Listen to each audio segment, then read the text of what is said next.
हमारे बड़े बुजुर्ग कहते हैं कि अंत भला तो सब भला।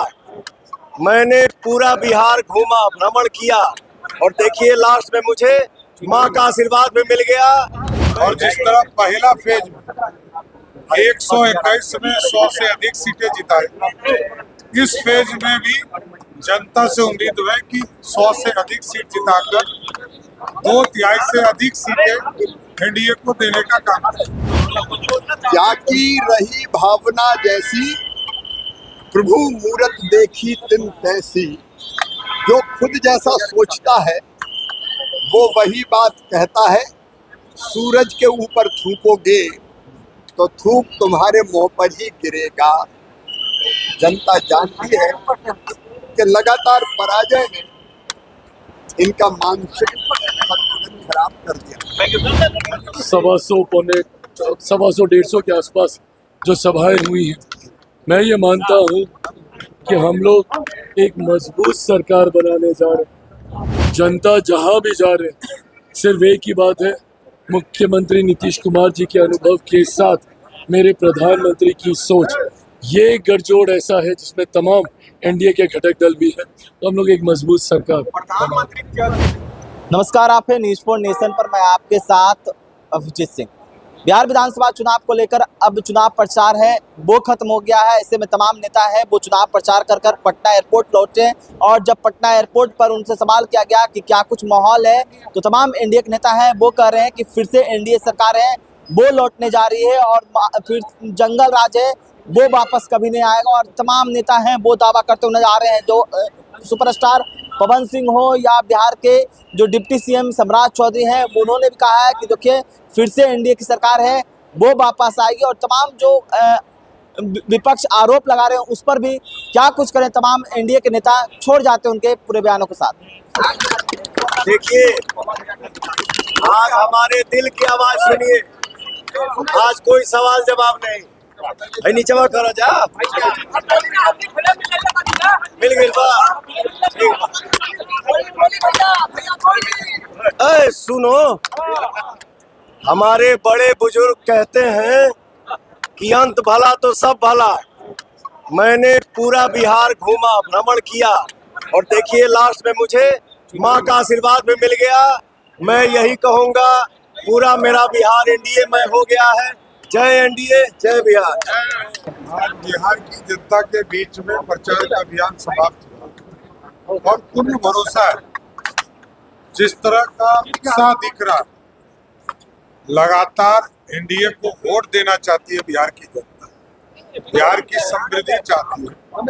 और जिस तरह पहला फेज में 121 में 100 से अधिक सीटें जिताई, इस फेज में भी जनता से उम्मीद है कि 100 से अधिक सीट जिताकर 2/3 से अधिक सीटें एनडीए को देने का काम करें।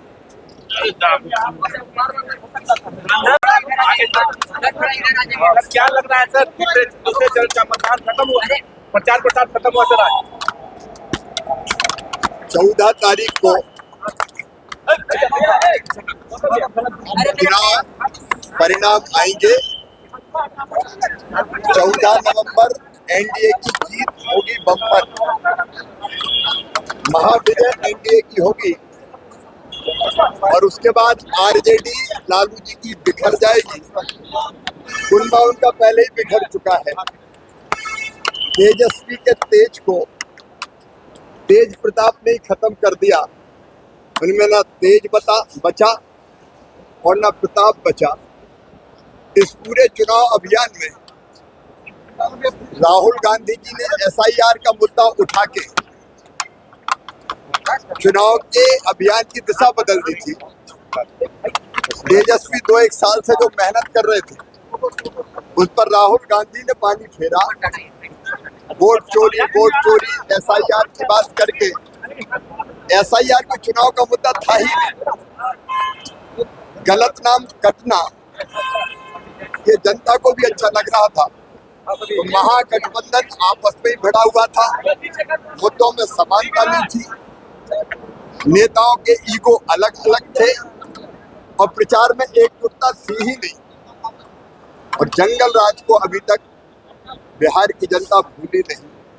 एक तरफ मोदी जी की लोकप्रियता, नीतीश जी के काम, विकास, जन कल्याण और सुशासन। मैं आज पूरे विश्वास के साथ कह रहा हूँ, जनता ने विकास को, जन कल्याण को और सुशासन को वोट दिया है। जंगल राज्य को पूरी तरह से नकार दिया है, क्योंकि लोगों को पता था कि अराजक लोग बिहार को और अराजकता की तरफ ले जाएंगे, और इसलिए एनडीए की महाविजय होने वाली है।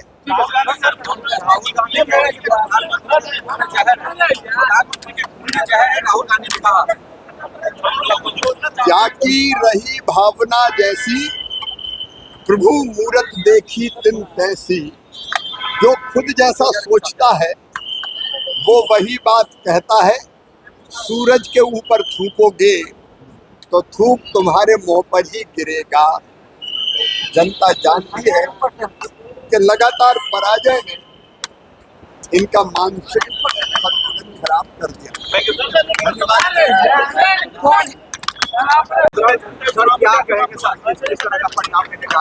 सबसे पहले ऑल्स वेल दैट एंड्स वेल। मुझे खुशी है इस बात की कि बहुत शांतिपूर्वक तरीके से, जिस तरीके से बिहार में चुनाव प्रचार की आज समाप्ति हुई है, मुझे लगता है हर किसी ने अपनी क्षमता के आधार पर पूरी मेहनत, पूरा प्रयास किया अपनी बातों को जनता तक लेकर जाने का। मैं मानता हूं कि बिहार की जनता ने जिस तरीके से मेरे प्रधानमंत्री नरेंद्र मोदी जी के बार बार बिहार आना, मुख्यमंत्री नीतीश कुमार जी के साथ मिलकर विकास के कार्यों को गति देना, कहीं ना कहीं एक बड़ा विश्वास बिहार की जनता के मन में हमारी इस डबल इंजन की सरकार को लेकर है। आज जब प्रचार समाप्त हो गया है, ऐसे में मेरा जो अनुभव रहा है, 125 के आसपास जो सभाएं हुई हैं, मैं ये मानता हूँ कि हम लोग एक मजबूत सरकार बनाने जा रहे हैं। 2010 का स्ट्राइक रेट जो एनडीए का अभी तक रहा, मैं ये मानता हूँ कि हम लोग उसको भी इस बार पार करेंगे। जनता जहाँ भी जा रहे हैं, सिर्फ एक ही बात है, मुख्यमंत्री नीतीश कुमार जी के अनुभव के साथ मेरे प्रधानमंत्री की सोच, ये गठजोड़ ऐसा है जिसमें तमाम एनडीए के घटक दल भी हैं, तो हम लोग एक मजबूत सरकार प्रधानमंत्री के खून में नफरत में ये बात राहुल करें जितना करना भैया। अब तो इनको रोकने टोकने का भी कोई मतलब नहीं है, क्योंकि शब्दों की मर्यादा को ये पूरी तरीके से खो चुके हैं। मैं मानता हूँ निराशा होती है, हताशा होती है, आप एक के बाद एक जब आप इतने चुनाव हारते हैं, इसका मतलब ये नहीं है ना कि आप कभी बोलिएगा कि वो मंच पर नाचने लग जाएंगे, उनकी माँ को आप इस तरीके से अब शब्दों का आप इस्तेमाल करेंगे, आज खून तक को गाली दे देना। मुझे लगता है कि आने वाले दिनों में 2 दिन के बाद ही मतदान है। राहुल गांधी जी का ये बयान उनको और उनके गठबंधन को बहुत महंगा पड़ेगा, अगर उन्होंने मेरे प्रधानमंत्री के खून को अगर इस तरीके से अपशब्द इस्तेमाल करने का कहा।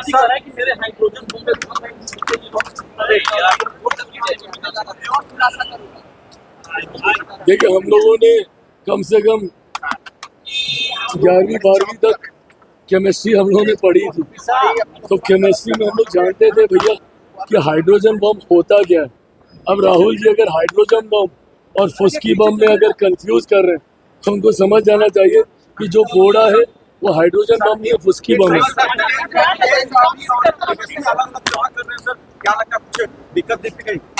भाई वो आपस में बताएंगे दिक्कत है कि नहीं है, पर दिक्कत हो नहीं हो, एनडीए जीतने जा रहा है, महागठबंधन कहीं नहीं है। किरण के साथ जाग उठा बिहार, हर मत बने नई उम्मीद, हर कदम जिम्मेदारी। न्यूज फॉर नेशन की अपील, 6 और 11 नवंबर को घर से निकलें, वोट करें और अपने भाग्य विधाता खुद बने।